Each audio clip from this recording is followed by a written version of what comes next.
E aí vamos falar do grande despertamento nos Estados Unidos. De novo, o assunto é avivamento. Século XVIII é o ano em que Deus intervém. Ele faz a igreja morre em todo lugar. Ela era plenamente ortodoxa, mas ortodoxia só não basta. Precisa ter a vida de Deus na alma do homem, para usar o termo do livro do Scougal. Grande despertamento nos Estados Unidos. Aí, com certeza, a grande figura é George Whitefield, que é inglês, mas foi o grande catalisador do que aconteceu nos Estados Unidos. Não sozinho, evidentemente que aí nós temos outros grandes nomes, sendo que o principal deles é Jonathan Edwards, que nós vamos falar dele daqui a pouco. Mas, no início do século XVIII, nos Estados Unidos, a coisa também estava difícil. O Jonathan Edwards disse que naquela época havia uma espécie de sonolência. Sonolência. É a ortodoxia morta, né? Se manifestando. Ele fala que quando ele chegou em Northampton, onde ele foi pastor, ele observou uma grande falta de compromisso nos jovens, descompromissados com a palavra de Deus, totalmente apáticos em relação a todas as coisas de Deus. O nível da igreja, vocês podem imaginar como era, por meio desse Halfway Covenant, aliança do meio caminho. O que é essa aliança do meio caminho? Olha só que ponto que chegou a igreja. A aliança do meio caminho é o seguinte: as igrejas da Nova Inglaterra, nós estamos falando aqui nos Estados Unidos, certo? Estados Unidos, ali o nordeste dos Estados Unidos, a Nova Inglaterra. A igreja fez o seguinte: as igrejas, elas entraram em aliança e combinaram esse esquema aí. Qual é o esquema? Elas permitiram que pessoas que fossem decentes na sociedade, não os depravados e coisas assim, mas pessoas decentes, corretas, mas que não professavam a fé cristã, eles permitiam que essas pessoas batizassem seus filhos nas igrejas e participassem da ceia do Senhor. Meio caminho, né? O indivíduo é assim, ele é quase crente. Quase crente. Né? Aquela velha ideia de que cristianismo é moralidade. Certo? Não é, nunca foi, e na verdade é exatamente onde John Wesley estava indo. Ele não usava a justiça de Cristo, estabelecia a sua própria. Isso é moralidade. Estabelecer a sua justiça é moralidade. Cristianismo é justiça de Cristo. Então, olha só o nível em que a coisa estava. Aí você imagina os problemas que isso causa. Você tem a igreja cheia de gente que não é convertida, nunca foi, não professa a fé cristã. A ceia do Senhor começou a ser considerada cada vez mais uma ordenança convertedora. Então, o indivíduo vem, digamos aqui na nossa igreja, ele não é cristão, ele não professa a fé cristã, mas ele faz parte da sociedade, ele quer participar da igreja, como é muito comum, mais ou menos como é frequente acontecer com o nosso catolicismo aqui, o catolicismo no Brasil. É importante que o indivíduo esteja na igreja. Se ele acredita ou não, não faz a menor diferença. Ele tem que estar na igreja por uma questão social. E ali acontecia isso, só que era uma igreja protestante. E então vocês imaginam o problema que era isso aí. Ele vinha, ele participava, se ele tomava a ceia, estava convertido. Essa era a ideia. Certo? Não é mais o batismo que simboliza a salvação, é a ceia. Né? Porque batizar ele não vai. Mas participar da ceia sim. Então o clima era ruim, era difícil. Um historiador moderno colocou assim: na terceira década do século XVIII, primeira década, 1700 a 1710, 1710 a 1720, 1720 a 1730, terceira década, 1720 a 1730. Na terceira década do século XVIII, o calvinismo havia perdido seu trovão. Sua visão da existência humana como um grande e impressionante drama foi ofuscada pela ideia de que a natureza é benigna, o homem é racional, a salvação é virtude moral e boas obras, e Deus é a benevolência universal. Típico liberalismo teológico. Típico. Harvard tinha caído completamente num liberalismo teológico e Yale estava apavorado porque estava caindo também. Até os diretores de Yale correram para botar a confissão de fé de Westminster para os estudantes estudarem. E William Ames, puritano William Ames, os livros dele para eles estudarem também, mas não adiantou muito não. Também Yale tinha se perdido para um liberalismo teológico. Alguns nomes resistiam, como Cotton Mather, que eu falei antes. Esse sujeito, Cotton Mather, ele é impressionante. Ele escreveu, sabe quantos livros ele escreveu? Quantos títulos? Esse aqui é um autor, né? Você põe uma editora, é uma festa. Sabe quantos livros? 388 títulos diferentes. Não é fraco. Então ele era um indivíduo que estava resistindo nessa época. E o Solomon Stoddard, o avô de Jonathan Edwards, também era um indivíduo que estava resistindo à decadência do calvinismo, da verdadeira interpretação bíblica, do verdadeiro entendimento sobre Deus. Mas aconteceu uma coisa. Começou a se levantar uma nova geração de pregadores, e esses pregadores começaram a pregar de uma maneira ungida, de uma maneira muito forte. A pregação deles batia fundo no coração dos ouvintes. Entre eles, Theodor Frelinghuysen, ele é de origem holandesa, o Gilbert Tennant, Jonathan Edwards e George Whitefield. Esses indivíduos foram os que fizeram com que ocorresse o grande despertamento, né? O George Whitefield foi quem fez a amarração de tudo, né? Mas tinha esses pastores que estavam ali. O Whitefield não era pastor ali. O Whitefield, ele era itinerante, ele era um evangelista. O que impressiona é que Deus utilizou esses indivíduos e impressiona muito a idade deles. Eles eram todos extremamente jovens quando começaram. O Frelinghuysen tinha pouco mais de 30 anos quando começou o seu trabalho em prol do avivamento. O Tennant tinha pouco menos de 30. O Edwards também tinha pouco menos de 30. E o George Whitefield, na sua segunda viagem missionária ali nos Estados Unidos, ele tinha só 24 anos. Então esses indivíduos, realmente, Deus usou indivíduos muito jovens, impressiona isso, para fazer a obra.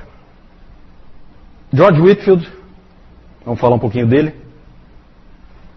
Fiquei muito contente que a editora Pes traduziu um livro que eu há muito tempo queria, porque muita gente fala desse livro, e eles traduziram George Whitefield, do Arnold Dallimore. Eu já tinha lido uma biografia do Dallimore, que era a biografia do Spurgeon, que eu acho que não tem traduzida, e esse aqui agora já tem traduzido, George Whitefield, não li ainda, mas vale a pena conhecer melhor esse grande homem de Deus, grande evangelista. Whitefield vivia para pregar o evangelho, era isso que ele fazia. Ele atravessou, gente, olha só, esse cara é impressionante, ele atravessou o Oceano Atlântico 13 vezes. 13 vezes naquela época. Aí você fica pensando, não, tudo bem, grande coisa.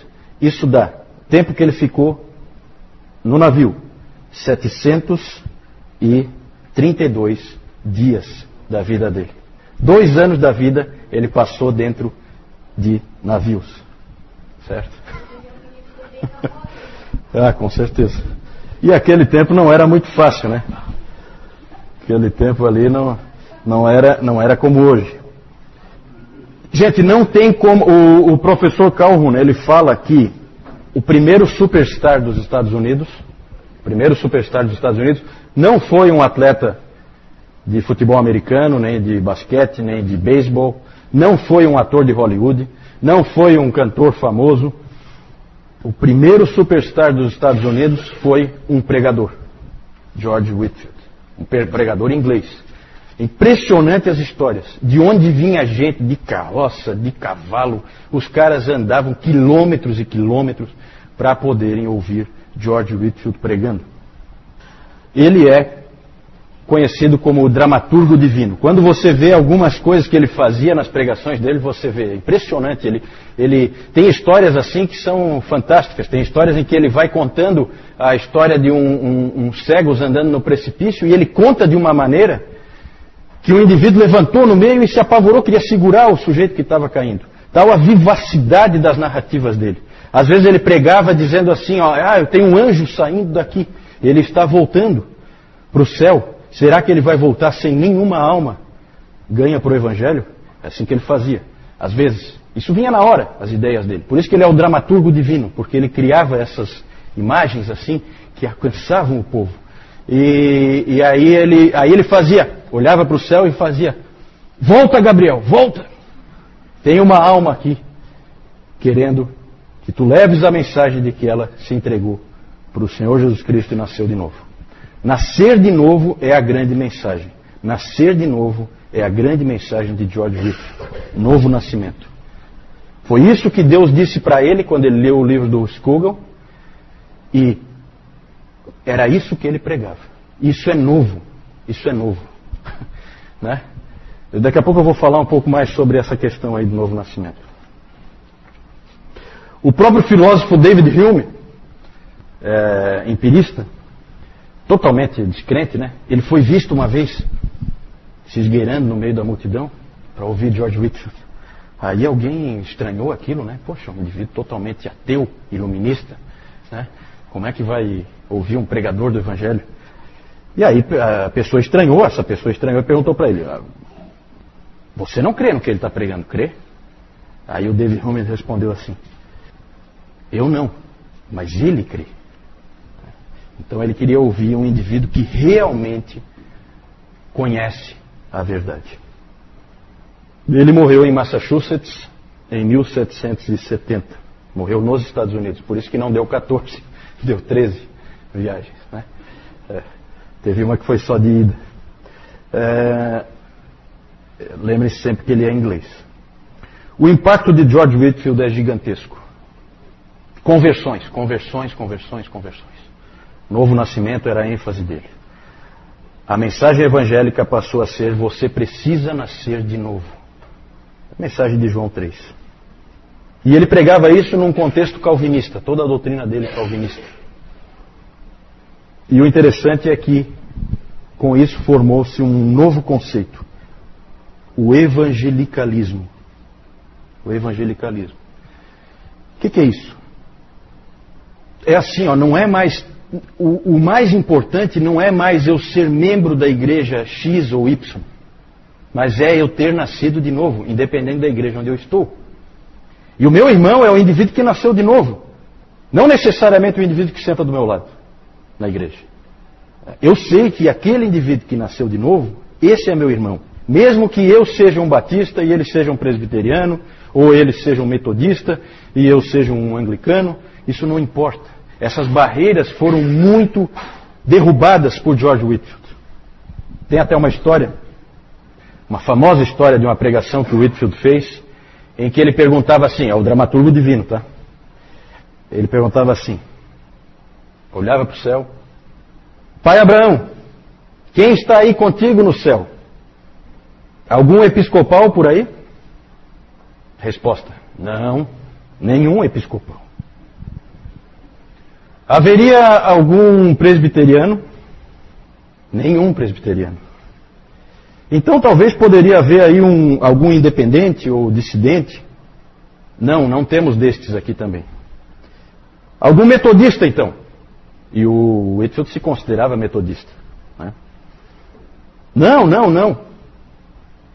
Então quem você tem aí com você? Aí o pai Abraão respondeu: nós não conhecemos esses nomes aqui. Todos que estão aqui são cristãos, crentes em Cristo, homens e mulheres que foram purificados pelo sangue do Cordeiro. Aí o Whitefield parou, olhou para baixo de novo e falou assim: é mesmo? É assim? Então que Deus nos ajude. Deus nos ajude a esquecer todos esses nomes de partidos e a sermos cristãos de fato e de verdade. Esse é o impacto. Esse é o evangelicalismo. Certo? Nada de partidos. Nascer de novo. É isso que precisa. Só que isso parece que isso aí seria uma coisa que uniria os cristãos, né? O problema é que não une porque justamente você tem as igrejas cheias de pessoas que não nasceram de novo, certo? E na verdade então toda a pregação de Whitefield e o avivamento, o grande despertamento nos Estados Unidos, provocou divisão em praticamente todas as denominações. Entre as novas luzes e as velhas luzes, assim que se chamava, né? Quem concordava com as verdades que estavam sendo pregadas por Whitefield, Edwards e outros, e quem não concordava achava que do jeito anterior era melhor. Então isso aí sempre costuma acontecer. Outro efeito de George Whitefield foi, e do grande despertamento, foi a chamada democracia espiritual. Num bom sentido. Depois nós vamos falar de uma democracia num sentido ruim. Essa aí num bom sentido. Todas as pessoas são iguais perante Deus. George Whitefield pregava para todo mundo. Tem relatos maravilhosos de escravos que amavam esse homem. Ele nunca fez trabalho para acabar com a escravidão, mas eles amavam ele. Os escravos diziam que entendiam ele, entendiam a pregação dele, entendiam a mensagem. Ele pregava para todas as pessoas, para ele não tinha distinção. Todas as pessoas eram iguais para ele. Então, isso é que é a democracia espiritual. Não foi sempre assim. Um escravo, para muita gente nas igrejas, era considerado subgente. E não precisava de conversão, não precisava de nada disso. Para George Whitefield não existe isso. Precisa ser alcançado, precisa nascer de novo, como todo mundo. Como os reis e rainhas também precisam. Todo mundo. Nessa época, muitas escolas foram fundadas. A famoso seminário de Princeton foi fundado em 1746. Dizem, né, reza a tradição, que Princeton foi fundada porque David Brainerd foi expulso de Yale. Certo? É isso que dizem. Como ele foi expulso de Yale, fundaram Princeton por causa da revolta com o Yale. Né? O David Brainerd foi expulso de Yale por criticar um professor de lá. Mas a força do calvinismo persistiu por meio de um outro homem também, que nós vamos falar agora. Antes vamos só ver aí algumas figuras. Esse é o Cotton Mather. George Whitefield, ele era estrábico. Olha aqui, olha essa figura aqui. Então ele era estranho, né? Mas Deus, né? O pessoal olhava ele pregando e achava aquilo diferente, né? Aqui ele pregando ao ar livre. Aqui a condessa de Huntington. Grande homem de Deus, George Whitefield.